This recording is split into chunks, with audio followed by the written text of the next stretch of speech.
Hello, my name is Andreas Yudasukianto. I'm a student of SPM ITB, Plembas 72, PT Freeport Indonesia, with student number 29124373. Today I'm going to present you an assignment of the course Economic and Business Landscape Analysis with lecturer Bapak Zikri Firman Sahakam.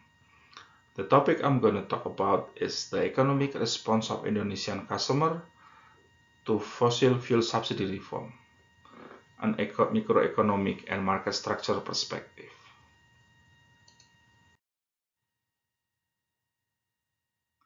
So, fossil fuel subsidies in Indonesia, introduced in the late 1970s to support economical development and protect consumer from global oil price volatility, and it has become a central policy tool in Indonesia.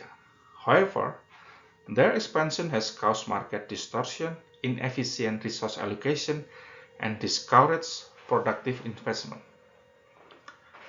Empirical data reveals that subsidies have led to increased energy consumption and volatility during reform periods, indicating inefficiencies. By keeping energy prices low, subsidies have distorted market behavior, strained public finance, harmed the environment, and hindered investment in a cleaner energy alternative.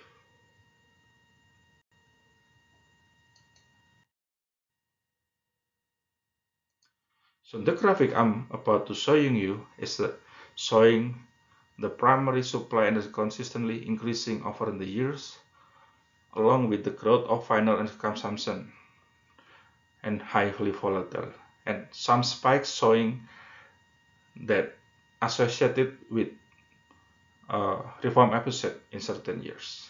This pattern indicated that subsidies have driven overconsumption and market distortion. So,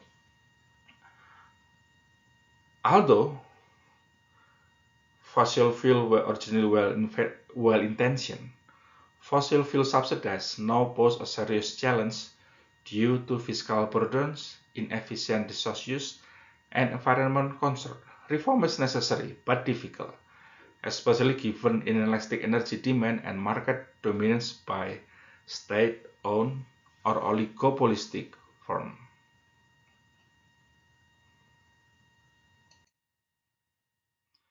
This essay investigates how Indonesian consumers respond to fossil fuel subsidy reform using microeconomic theory and market structure analysis. It built on earlier theoretical discussion and incorporated empirical and comparative insight to understand the effect of policy change. Using microeconomic framework, focusing on supply and demand, elasticity, welfare analysis, and market structure, the essay drawn on national data and international comparison to understand and try to find the context on Indonesian experience and identify the effective reform strategies. This chapter introduces microeconomic framework for analyzing how Indonesian consumers respond to fossil fuel subsidies. It emphasizing on key concepts like supply and demand, elasticity, welfare analysis, market structure as a tool to evaluate policy impact on market outcomes, consumer welfare, and broader goals like efficiency and equity. So in the first, we're going to talk about the law of supply and demand. It explains how price influences the quantities of bought and sold. Market equilibrium occurs where supply and equal demand, ensuring efficient resource allocation. This graphic showing how this curve interact to determine equilibrium price and quantity. Let's just take a simple example. Let's say you really love orange juice.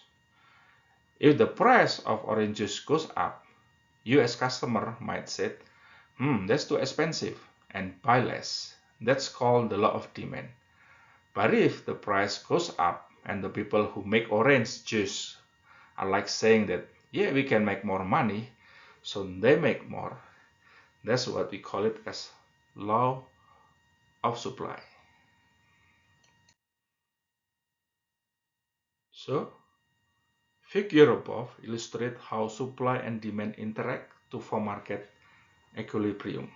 The upward sloping supply curve and downward sloping demand curve intersect at equilibrium point B, where the price and quantity are balanced. Above this point, excess supply pushes price down. Below it, excess demand pushes price up, illustrating how market shall adjust toward equilibrium. Let's back to orange juice as a guidance. So there's special point where the amount of people who want to buy and the amount of people who want to sell are just right. That's what we call as market equilibrium, like a perfect balance. When supply and demand are balanced, it means that no one is wasting juice. No one is left without juice. Everybody happy with the price. Everybody get what they want, fair and square. And that's what economists call efficient.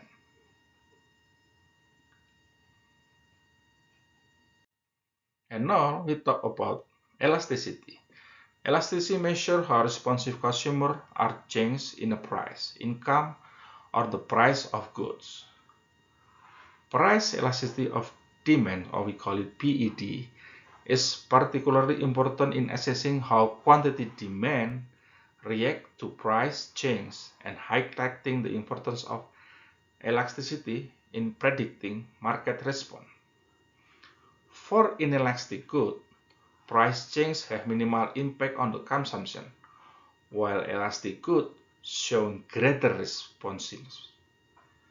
Let's say if the price of orange juice goes up a little, then you still say, I don't care, I want my juice.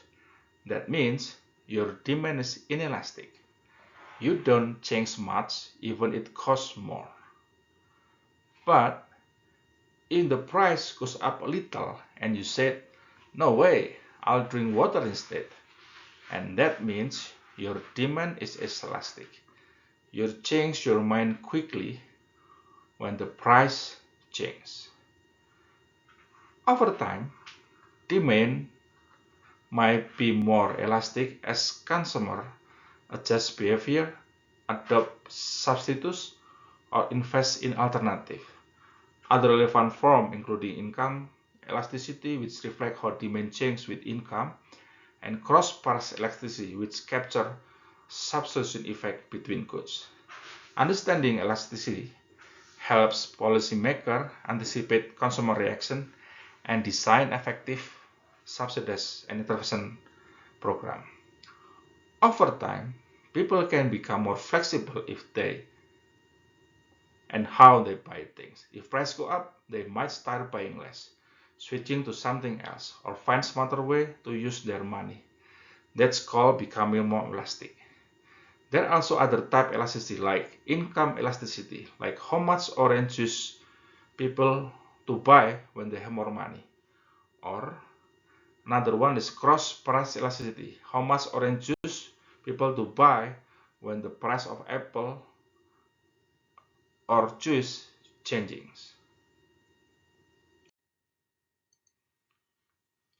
Let's go to welfare analysis.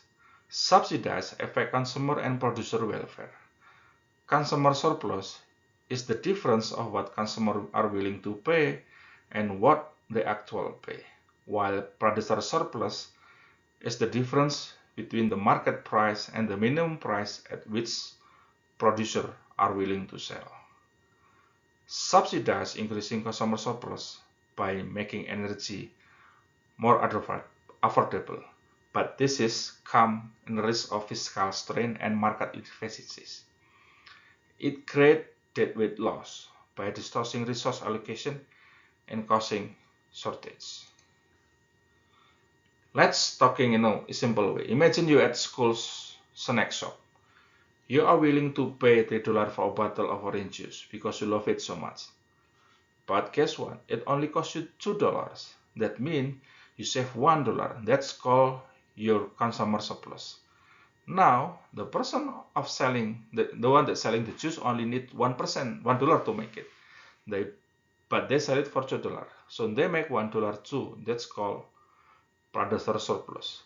But if the school give everyone coupon to make juice only $1, more kids start buying it. Even kids who don't really want it. The juice run out so fast and some kids who really want it don't get any. That's what we call it a dead weight loss, when things get wasted or don't go to the right people.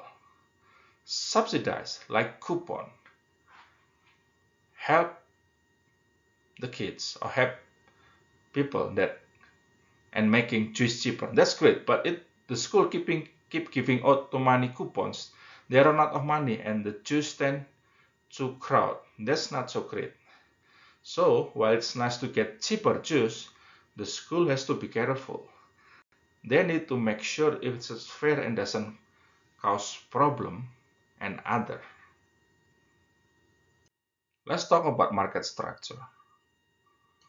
In a perfectly competitive market, numerous buyers and sellers interact as a price taker, leading to efficient allocation and market-determined price. Subsidy removal allows price to reflect true cost, maximizing welfare and minimizing distortion. Indonesian energy sector is dominated by state-owned enterprise and resemble a monopoly or oligopoly, and this limits the effectiveness of subsidy reform.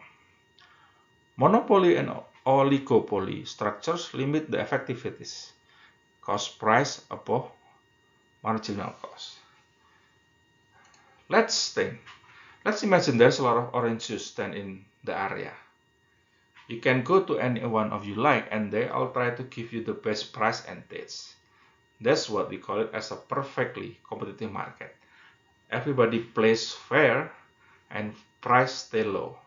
But now, imagine there's only one or two stand and they are the only one who allowed to sell juice.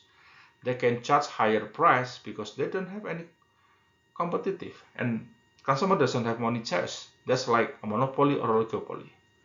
When only a few sellers control the market, it's harder for the government to fix problem like high price or wage.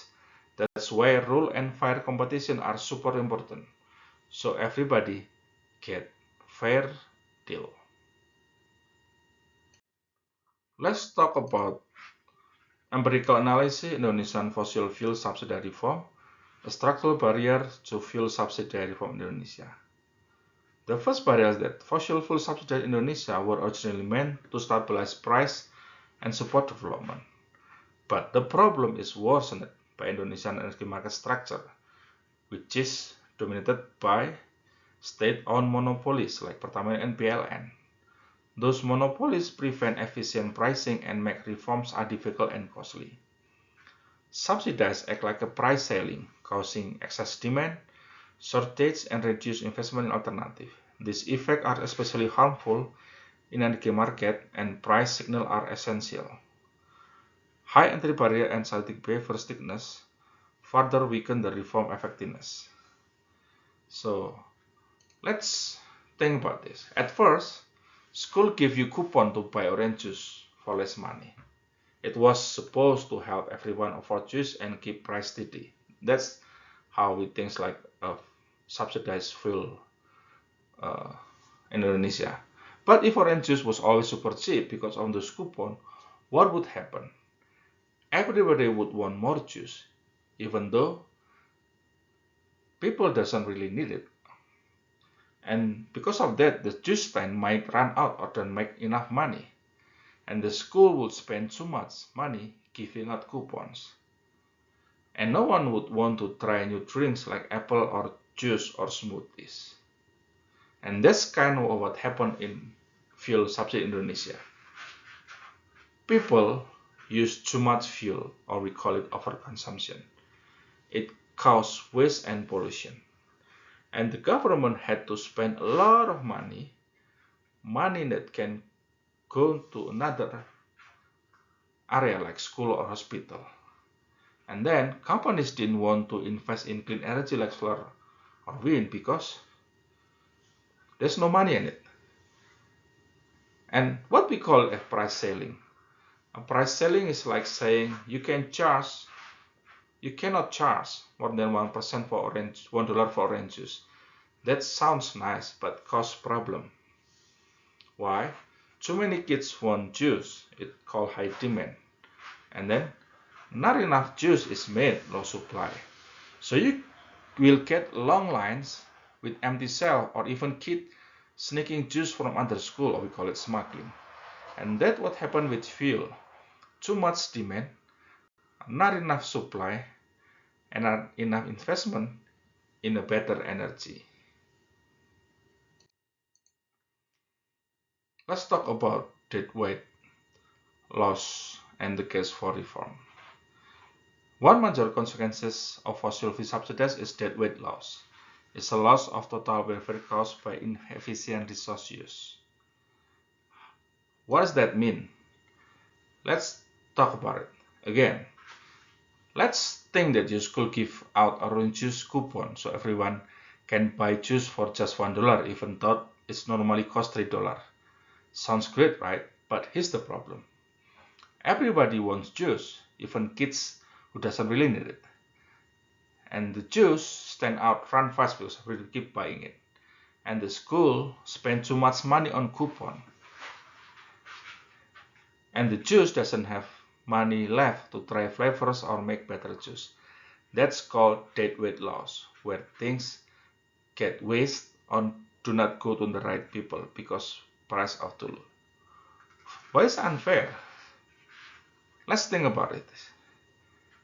Let's say the kids who have already lots of snack, or the rich kid, get more juice because they buy it all first. The kids who don't have much, or the poor kids, get less juice even though they need it more. That is what we call it regressive, when help goes more to the rich than to the poor. That's not fair, right? And how to fix it? If the school or government can stop giving coupons to everyone and instead give special help to the kids who really need it, that's why juice will be used wisely.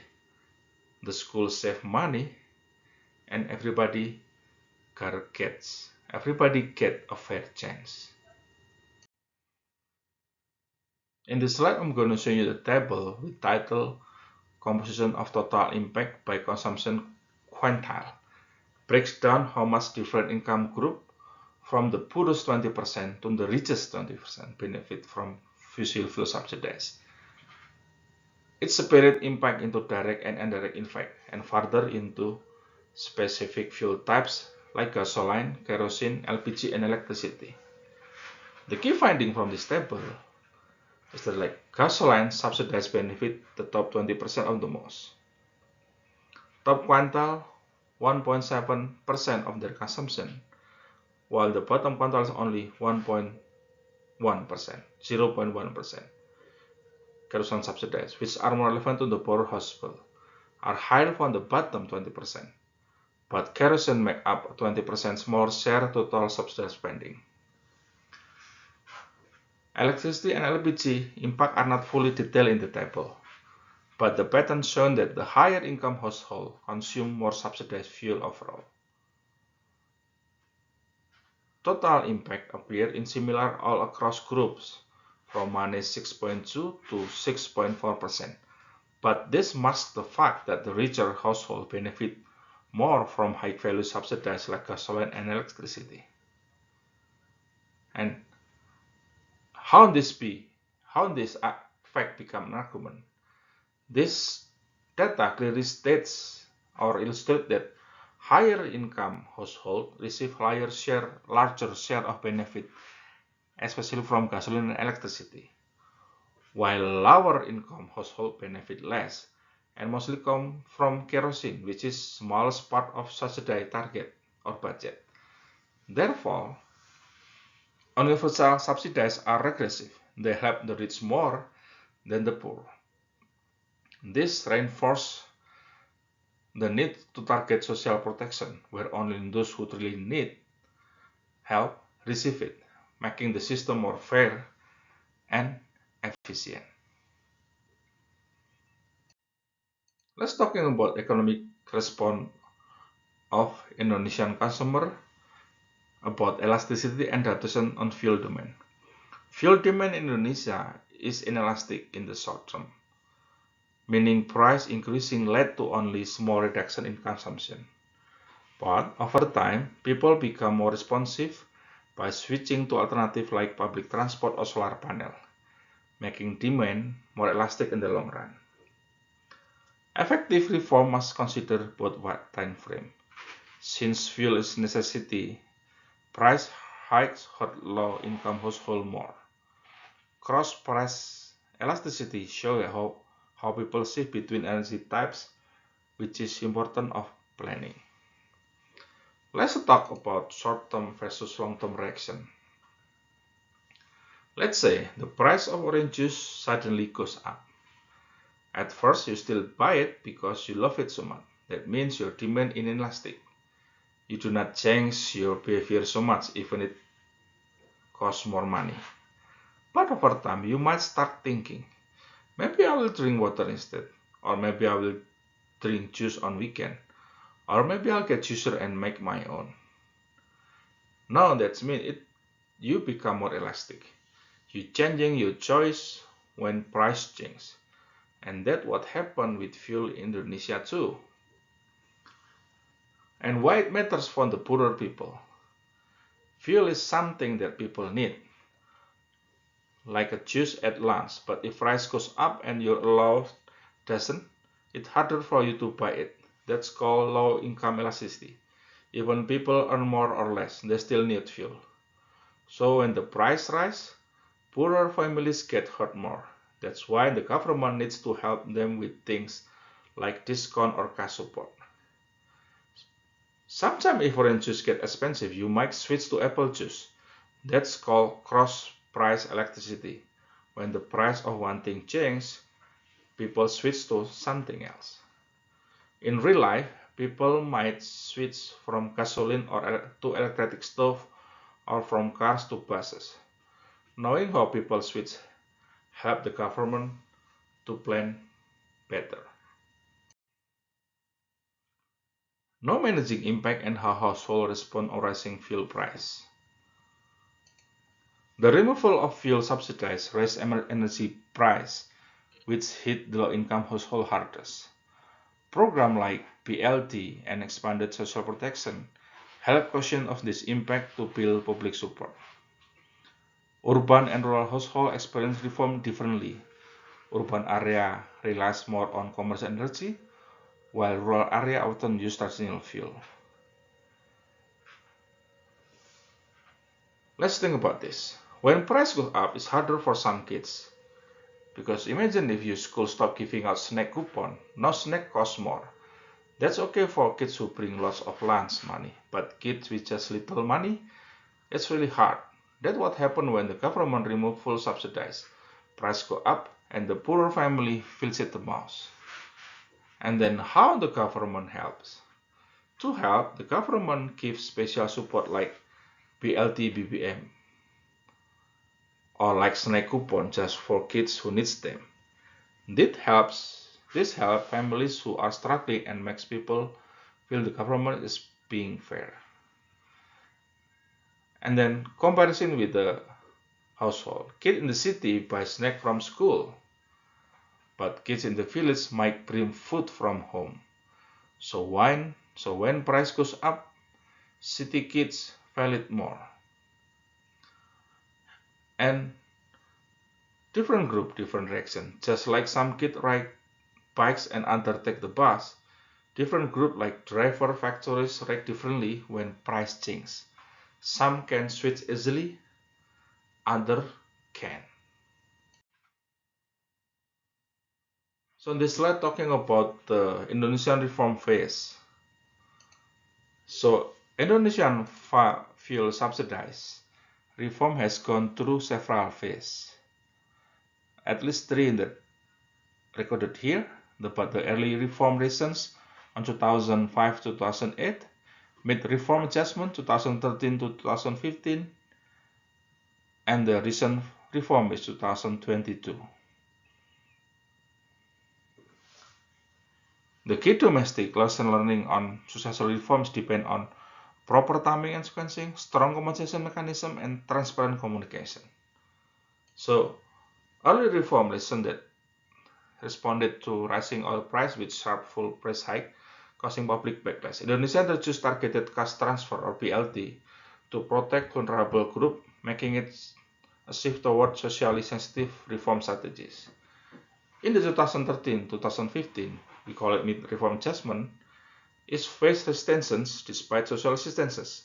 In 2014-2015, low global oil price helped implement market-based pricing. In this case, shown that the need of gradual reform, especially when fuel is a basic necessity.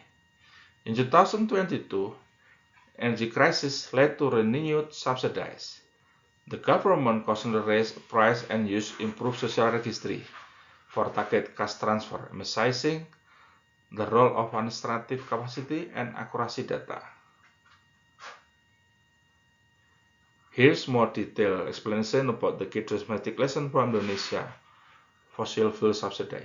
To be success, proper timing and sequencing are best when it introduced gradually and at the right moment, especially during period of low global oil price.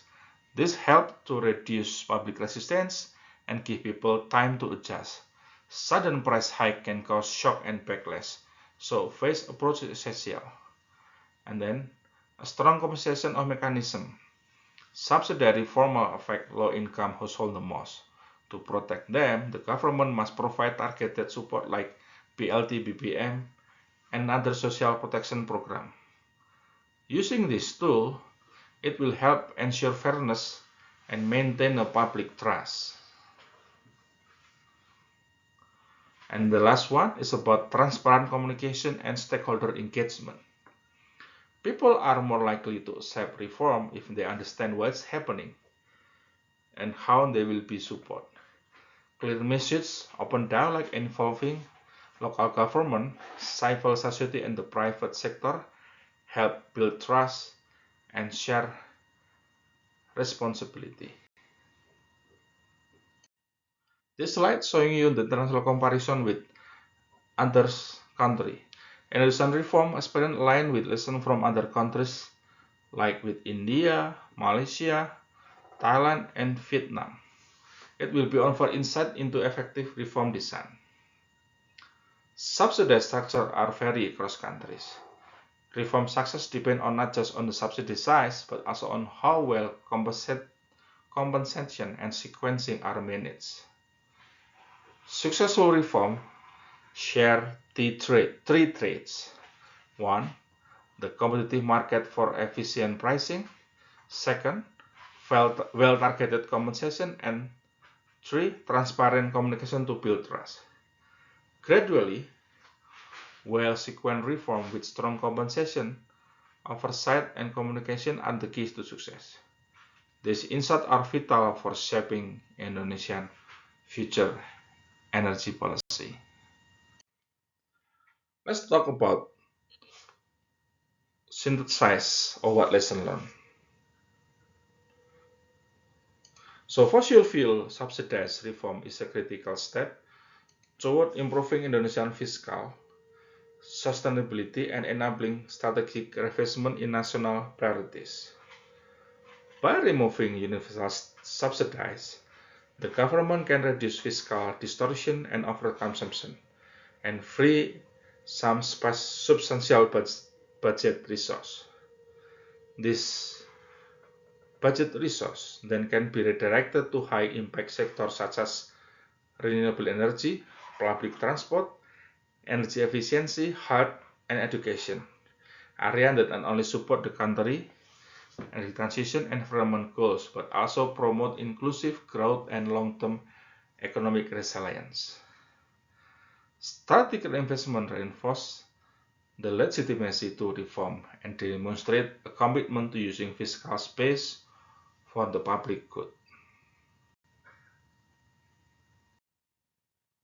Let's talk about lesson learned again on fiscal efficiency and relocation resource.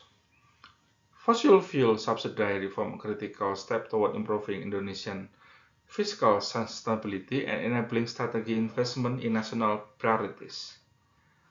Enabling strategic investment in national priorities such as renewable energy, public transportation, health, and education. Social protection. Fossil fuel subsidy reform in Indonesia must prioritize equity by protecting poor and vulnerable households who spend larger shares of their income on energy and are most at risk from rising prices. Universal subsidies disproportionately benefit of wealthier groups, making targeted compensation essential for fair transition. Programs like BLT BPM and Integrated Social Protection System should be supported by accurate data registry to enable precise and timely assistance and help maintain social stability. This mechanism must be well funded and must be well administrative to ensure effective delivery. Beyond this, transparent communication, stakeholder engagement, and supervision of the government are vital to building public trust and mobilizing collective support to reform. Together, this elements ensure that no one is left behind in Indonesia transition toward a more equitable and resilient energy system. Let's talk about customer behavior and lasting subsidy reform. Indonesian customers respond to fossil fuel subsidy reform by gradually adjusting their behavior, with short-term inelastic demand giving way to long-term elasticity as they adopt alternatives like public transportation, energy-efficient technologies, and renewable energy sources. This behavioral shift not only reduces household vulnerability to price shocks, but also support broader goals of allocated efficiency, fiscal sustainability, and environmental resilience. By curbing overconsumption and enabling strategic investment in clean energy and sustainability, subsidy reform can become catalysts for both economic transformation and climate action. This change, shaped by price elasticity, access to substitutes, and effective policy support, align with Indonesian vision for low carbon inclusive development pathway. Fossil fuel subsidies reform should be viewed not only as a fiscal energy policy adjustment, but as a strategic pillar of Indonesia's broader development agenda. By removing price distortion and encouraging behavioral shift toward energy efficiency and sustainability, reform support national goals for climate resilience, including growth and energy security. Over time, consumers adapt by adopting cleaner technologies and alternative energy sources, contributing to environment sustainability and reducing vulnerability to price shock. This change, shaped by price elasticity and supported by effective policy design, align with Indonesian commitment to low carbon economy. Integrating subsidy reform into national strategy ensure coherence across economic, social, and environment priorities, reinforcing the long-term impact and legitimacy of the transition. Let's talk about conclusion. Indonesia's experience with fossil fuel subsidy reform supported by international comparison highlight the several critical factors for successful implementation. First, gradual and phased implementation is essential to minimize economic shock and allow time for adaptation, especially during favorable conditions like low global oil price. Second, targeted compensation mechanisms such as BLT and other social protection must be well funded and precisely delivered to protect poor and vulnerable households. Third, transparent communication and stakeholder engagement are vital to build public trust and ensure reforms are perceived as fair and inclusive. Fourth, strategic investment of fiscal saving into renewable energy, public transport, energy efficiency reinforce the legitimacy of reform and support broader development goals. Is by Institutionalizing transparent pricing mechanism improves government and reduce corruption, while a strong data system and regulatory capacity ensure resilience. Finally, alignment subsidiary reform with national development strategies, including climate resilience and energy security, enhance policy coherence and long-term impact.